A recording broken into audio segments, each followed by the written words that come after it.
Hi folks, Motor Mind here. Just doing another video, just kind of reviewing some of the Scotty Kilmer, some of his videos and stuff like that. Just trying to kind of make a point here, kind of see where I'm going here. I look at some of his videos, his titles and stuff. He's obviously a lot of clickbait, which is fine, if that's the way he wants to, title his stuff by all means. So let's just take a look. There's this video here. 16. Wastegate pressure higher than expected. Now there's a technical. Now, let's just go back to the beginning here. Sorry about that. Today I'm going to talk about why it's not a good idea to put a small 4-cylinder turbocharged GDI engine in a big vehicle like a Ford Explorer, and why you shouldn't buy one that has that engine in it in the first place. Now as we look under the hood, you can see it's got a tiny engine, a very tiny engine, with all that crap on it. It's a 4-cylinder, 2-liter, turbocharged, gasoline direct injection. The one thing I noticed with Scotty is he seems to really not like any turbocharged engines. If you watch a lot of his videos, he's always kind of he's always slagging off and kind of hating on turbos. I guess just something he just doesn't like the way they work. I'm not sure, but he seems to think if it's not, if it's a small engine, it's turbocharged, it's garbage, which isn't always the case. I know Ford's working on his EcoBoost. They've got a bit of growing pains with any new engines that manufacturers are doing. They're trying to, make these emissions laws and stuff like that. So, they are what they are. They work well as long as you have to look after them. More temperamental because they are smaller engines. They are working a bit. He makes out like these engines are overworked. But really, a lot of it is to do with gearing. A lot of these gear transmissions now have like 8 speeds, so they can kind of work with gearing a lot more.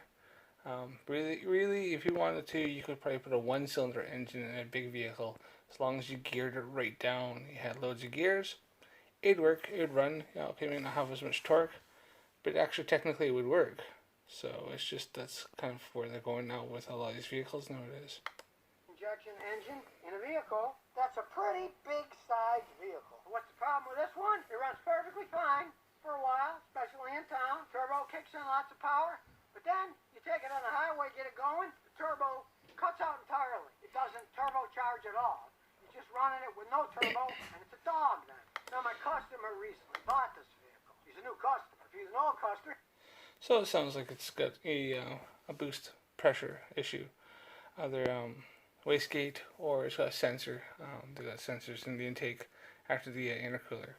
So that's normally where I was starting as we're looking at to see if there's any codes, any data for boost pressure, and just kind of see what if it's the blow-off valve of the wastegate's weak or something like that, or if there's an issue with the sensor. He probably wouldn't have bought it because he would have asked me. I would have told him not to buy it, but he did buy it, and he searched. Found out that the turbocharger in this thing has already been replaced 2 times, even though when you... So it's been misdiagnosed 2 times, so most likely isn't the turbo itself, but it's probably something else. A lot of electronics in these engines. Look inside, it's only got 65,831 miles on it. When you put the scan tool on, because the check engine light's on, it says P1016, wastegate pressure higher than expected. Now there's a technical service bulletin that you say you replace the control valve on it. That's been done 3 times with Ford parts. Didn't fix anything. There's no vacuum leaks on it. I checked my computer. There's no software updates for them. And the weird thing is, it'll run perfectly normal for a while. Then, get out on the highway, no boost. You can cruise all day long, but when you try to accelerate, it accelerates very slowly. And when I had my computer hooked up, I could see that there was no boost from the turbocharger boosting the engine. So then you just had a little 4-cylinder, non-turbocharged engine pushing this big vehicle. And weirdly enough, if you shut the car off for a couple minutes, start it back up, it runs totally normal and it has great boost until you get going faster on. Yes, that's definitely, I'd say it's definitely more like an electrical issue. Either you got a wiring issue there, or most likely it's a sensor. Especially if you're shutting it off, you're resetting the PCM, resetting the adaptives, turn it back on, and obviously it's looking for a new drive cycle. And it starts all over again until you shut it off. Now this problem is one amongst many reasons I advise not to buy these big vehicles with little bitty turbocharged gasoline direct injection engines. They are so complicated. They have so much feedback from one system to another that can cause things to shut off. Now, as I said, this baby has already had 2 separate replacements of the turbocharger. Obviously, it didn't fix it in the long run. In the short run, it did because it ran okay for a while. But now, it's doing it again. Now, I'm not going to be like the other guys and just throw a $1,300 parts alone turbocharger on a thing. There's many things that can give false feedback so the computer thinks there's an overboost and then doesn't allow the turbocharger to boost the system anymore. Right, so he's admitting that it's most likely sensor fault. Fair enough, yeah. Now we can access the spark plug. Now we'll take the But then he goes to a spark. He says that, but then he looks at spark plugs. Now he's got a boost issue, so he's pulling a spark plug, which it doesn't have a misfire. So why is it going to the plugs? Well, plug off. Sure make it long enough. Then we'll wiggle it and take it off. Then we'll get our ratchet and take out a spark plug and check it. Oh man, that thing's in there solid. If you can't succeed at first, get a longer ratchet. Now I got a nice long one. There we go, broke loose. Now we'll take it out. Now believe it or not, the spark plug firing, the way these computer systems work, they use a lot of measurements to see what kind of boost is happening. And one of the parts it's used is the spark plug. So these are the original Ford spark plugs that are in this thing. I'm going to change them out and see. I've worked on the EcoBoost a few times. I don't recall anything to do with spark plugs having anything to do with boost. There's actually a sensor that's in the intake that actually looks at boost pressure, because that's kind of where your boost is coming from. See if it makes a difference. We're going to pray it does, because if it doesn't, it could very well need another expensive turbocharger. Alright, so he's using what we call guess-gnostics. So he's guessing. He doesn't actually know. He's just throwing a set of plugs at it and hoping for the best. So he actually hasn't diagnosed the vehicle. He's just throwing random parts at it. He said he's not going to, but now he is. So we got a box of 4 Automotive spark plugs. We're going to put new ones in. He hasn't even checked the gap on those plugs. They could be absolutely fine. You can't trust these companies anymore. He's checking the gap on the new ones, but did he check on the gap on the old ones? They could be absolutely fine. I'll put this one in. It's 32. It's supposed to be 28. We're going to move it to 28. Just tap a little on some metal, then measure it again. Now it's 28. We check the second one. It's 28. It was made right. We check the third one. It's 38. They really don't have much quality control. So we got to tap this one too. He's got cheap plugs. Right. Measure it Nice. now. Now it's 28. And we'll check the last one. You see auto light? It's Yeah. 28 too. 2 of them were off. One was off a whole bunch. Always check the gap. These stupid things, when they make them, the quality isn't what it used to be. Check it. If they're gapped differently, it's not going to run. He hasn't got Bosch. He hasn't got Champions. And like he went auto light. So he's gone for cheap plugs. And he thinks this is going to fix it. She's throwing cheap parts at a guess. Nice. Alright, so now we put the new ones back in. Stick them in the hole. Remember, he's got a boost issue, not a misfire. Because then it's easier to turn it. I've already finger tightened it now. It's nice and tight. Then of course we do the other 3. You got to do all 4 of them. Wish they wouldn't make these stretch so long. Makes me a royal pain taking them out. And we'll do the third one. Long one comes in handy. Breaks them loose a lot easier. And there goes number 3. The new one in. Car back on. And do make sure that when you connect the electrical connection here, that it clicks when you push it in. Listen for it to click. If it doesn't click, it's not on tight. Listen. If you listen close, fair enough, yeah. you can hear it. There it goes, click. And now comes the last one, number 4. Put the last new one in. And put the ignition coil back on top of it. So fill it up with oil. Realize that these 4-cylinder EcoBoost engines have a tendency to burn oil as they age. Maybe it's only got 65,000 miles on it, but it still will burn oil. You want to check it every once in a while, because that can create problems too. Alright, now we can put the air duct back on, get it ready to go. And you want to get them nice and tight. You don't want any air leaks. And that's it. Now we're going to take it for a road test. And let's hope for the best. Even hoods don't close that good. So, Maybe if you're stronger, Scott. button, starts right up. Now he said when you restarted it anyways, the turbo would work, so there's the turbo. It's working at low speeds. Now we're going to take it at a highway and see what happens. So away we go, stepping on the gas.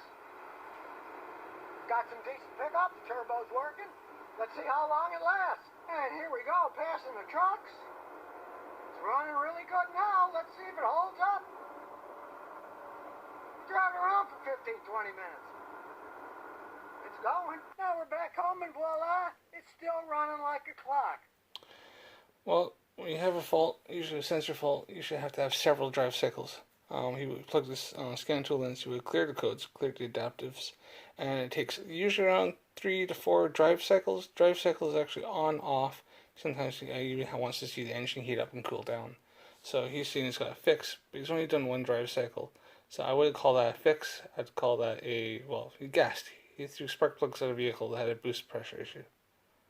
There's a strange fix for you. The turbocharger wasn't boosting the engine because the spark plugs were worn and they were giving wrong feedback, and the engine was low on oil. Like I say, these GDI engines, the turbochargers, very complicated. All kinds of things can happen from computer software and interaction between the sensors. Here's a 2012 This one gets me unless it's That Dodge. was made in Canada. Now, this is the one with the Hemi engine, the big V8. Let's see how many miles it's got on it. 148,618 miles. That's and you pretty can't feel it, but mileage. the engine's shaking and the check engine light's on. Well, we're still going to deal with that, but it's a classic muscle car type thing. This isn't the loaded one, but it's all black and dark. It's got the Charger mystique going to it, but it's got Alright, let's just get past this. There's the review on the vehicle and all that. wheels. They're in decent shape. And we'll check under the hood. This is the one everybody wants, with the big Hemi V8. This baby's got 370 horsepower, about 380 pound-feet of torque. It's a powerful 5.7 liter V8. And yes, it's a tremendous gas hog, any way you look at it. Let's get past this a little bit. It's going on reviewing the vehicle, customer's This vehicle. thing's got the Chrysler 5-speed, which isn't the greatest. If you're going to buy a car like this, you need to do a bunch of research. Find out what engine it has. Find out what transmission it has. If this would have had the ZF 8-speed, this thing would be worth a lot more money than it is today. Sometimes it's the little things that make a big difference when you're buying a car. Say you like the looks of a Charger, but you're not an absolute maniac, you'd forget this whole system. And you buy one that has a V6 engine in it, because they don't put out as much horsepower, but there's less strain on the transmissions, and from my experience, they last a lot longer.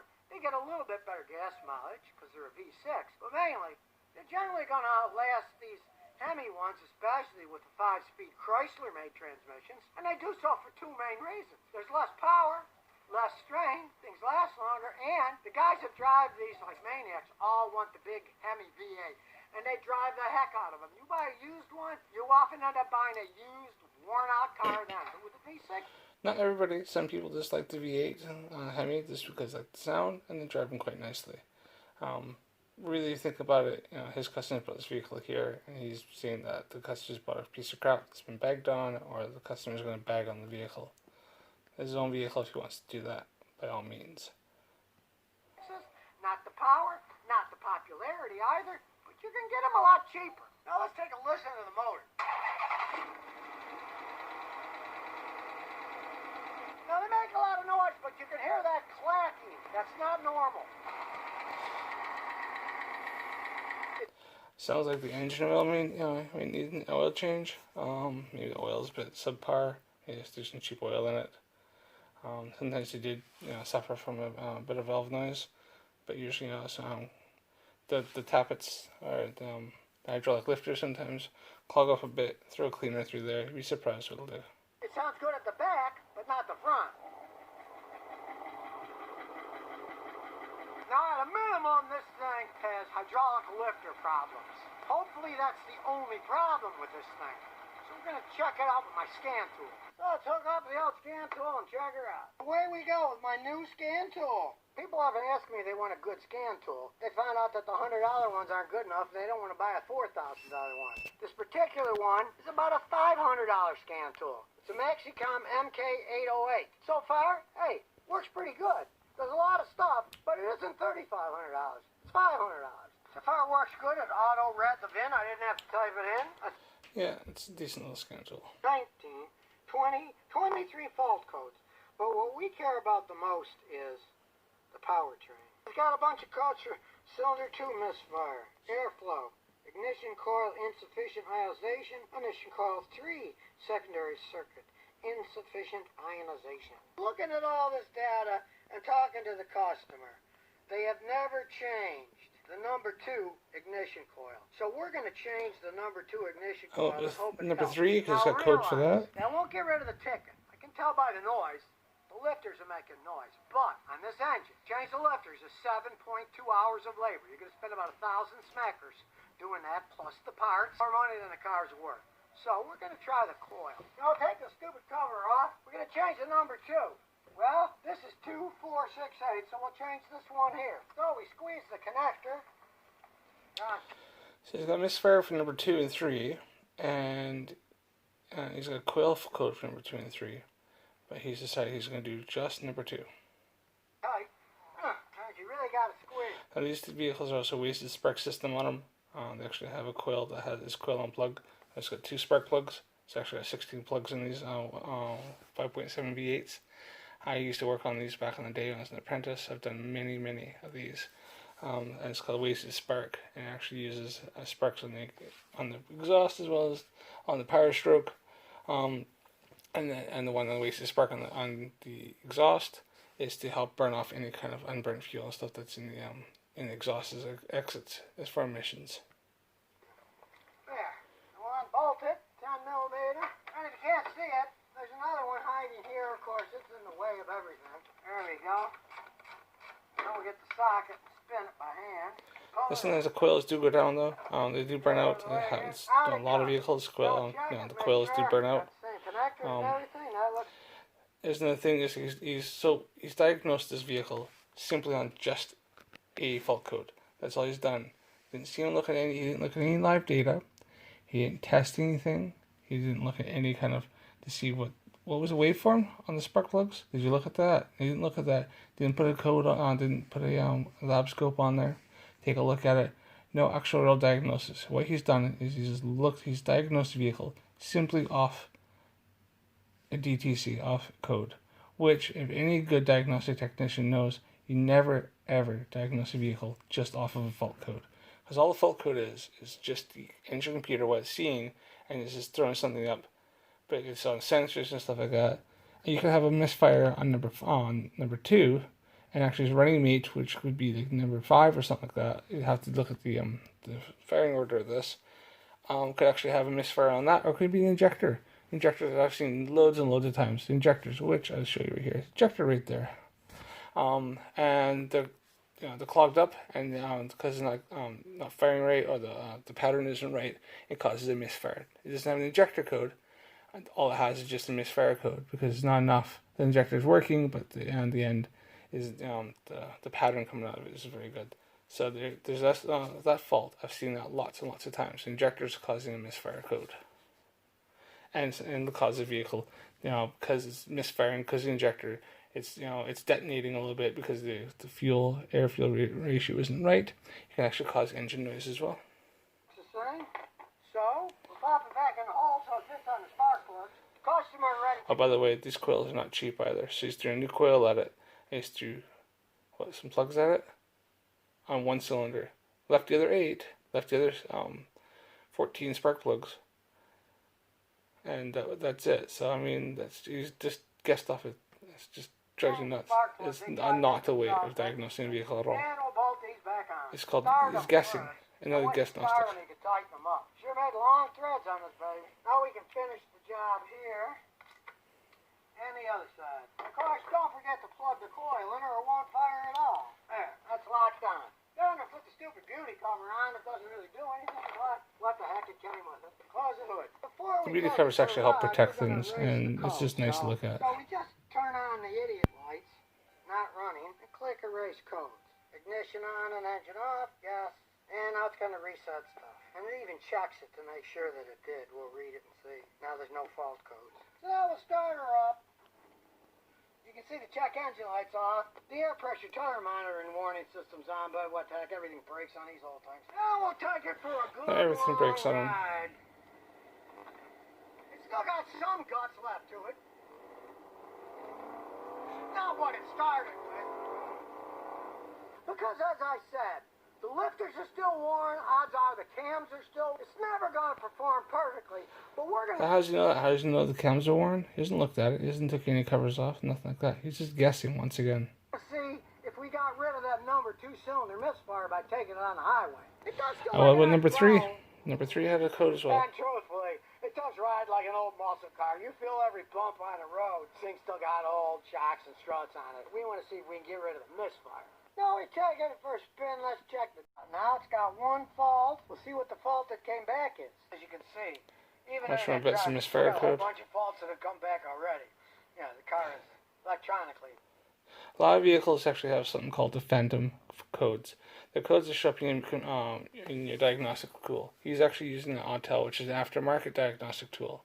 And sometimes you'll just have, it's called phantom codes. There's actually no fault.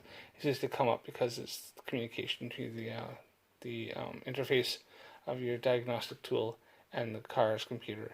Lots of vehicles have that. It happens as experiences of you learn what are phantom codes and what aren't. Junker. But we're going to see what's happening with the powertrain control. This is called the vehicle as a piece of junk. And we still have a cylinder number 2 misfire. Alright, look at that. So that proves he's still got a cylinder 2 misfire. So he's done that and he's fixed nothing. Hasn't fixed anything. He's guessed on it and hasn't repaired it. But I bet you this is a customer's vehicle. He's still charging. He's still going to charge for the coil. He's going to still charge for his time. He's still going to charge for the plugs that are in there. And the customer's going to drive away with the same fault. So, and I've seen this loads of times in lots of his videos. I'm going to show more like that. This kind of get an idea. I know some people like Scotty. They think he's great. He got a loyal fan base, and that's fine. That's great. More power to him.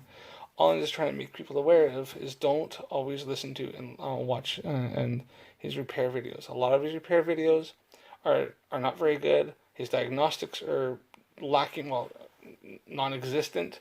And sometimes watch stuff he's done. Famous is the brake line one. He's replacing brake lines and he uses fittings for it that are not designed for that whatsoever, and are actually very, very dangerous. And all that's going to happen is somebody's going to put that in the vehicle, think he's got it good. Those are going to burst. He's going to lose all brake pressure in the vehicle for the customer. All the brake fluid is going to go on the road. It's going to cause slipping. The car is going to lose control, and the guy's going to end up in a ditch, or in best case scenario, worst case scenario, into a car, or going through an intersection and hitting people and stuff like that. So that's another famous one. I can always show that to you if you want, but it's all over the internet, that one. But here, he's just done Diagnostics, changed one plug, one coil, hasn't fixed it. That my initial diagnosis by ear was correct. It's still misfiring, even though it has codes for the coil. That's a bunch of BS. It's not BS because he's replaced the coil, so how would it be a code for the coil? Unless there's something there is something else. Or, and he was wrong. He's diagnosed something through parts in there. The engine's physically worn out. The lifters are worn. And the cams are worn. It's just not worth fixing. You can see with this data, which is... See, so now he's just going on saying it's not worth fixing. Why? Because he can't fix it. He doesn't know how to fix it. It's gone. It's beyond him. He can't throw a set of plugs, a couple plugs out in a coil, so he's going, it's not worth fixing. The injector pulse widths of the cylinders, they're all over the place because the computer is trying to compensate for a worn engine. Sometimes this thing is 2500, sometimes it goes down. There we go, 25, so now he's looking at injectors 24, now. and then some of them down here, they're even lower, 21.